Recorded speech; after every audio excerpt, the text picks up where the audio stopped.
Until a body was actually found, they referred to him as missing. But they went about their business of looking for someone who was dead, not alive. They weren't looking for a boy, they were looking for a body. It was the same with everyone. They were someone with a name until they died or were presumed dead. Then they were immediately referred to as the body.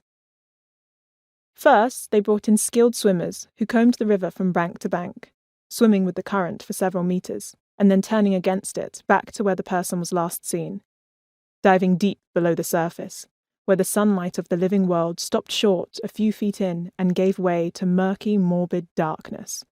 They fanned blindly around with their eyes wide open, their experienced fingers discerning root and fish from human limb or clothing. Experience taught them that bodies almost always stayed in the area where they drowned, often held down by tree roots and thick rushes like ropes, and would be found within a 4 or 5 meter radius of where the person had fallen in.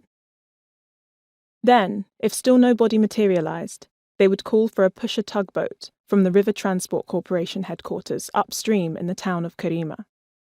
These little vessels, which were used to tow the bigger barges into port when they were brought in for maintenance, had powerful engines and greatly elevated the search efforts.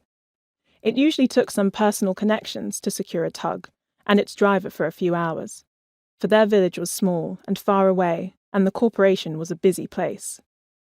However, at this time of year, during the low water period between February and March, the tugboat services could be acquired with little effort, as traffic was slow in the Dongola Reach between Karima and Dongola. Also, the war waged on in the south, all but shutting down the southern reach between Kosti and Juba, where the South Sudanese rebels kept sinking the passing steamers.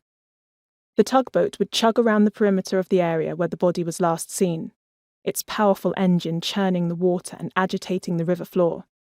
Up would come the mud, the weeds, the fish, and, if they were lucky, the body. Back and forth the noisy tugboat would go, pulling up behind it all that slept at the bottom of the river.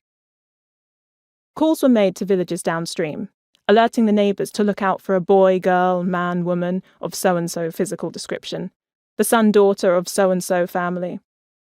If the missing person wasn't found on the first day, people would take turns to camp around the area and wait for the body to float.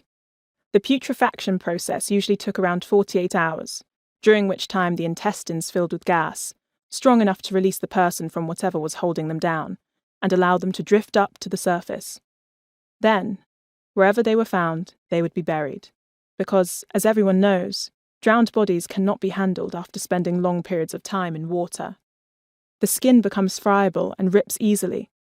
The bodies are pulled carefully from the water and placed straight into waiting graves that would be dug a short distance away and prayed over without washing or shrouding. There are several graveyards along the sides of the river, coinciding with the shallowest and most turbulent parts of the Nile, where bodies carried downstream are pushed to the surface and caught in place by protruding tree roots and rocks. For as long as people can remember, families from the villages along the Nile travel long distances to pray over their loved ones' graves, miles away from where they should have been buried, had they died a natural death. It is a tradition as old as the Nile itself, and a fate that is intertwined with the fabric of those living alongside the great river.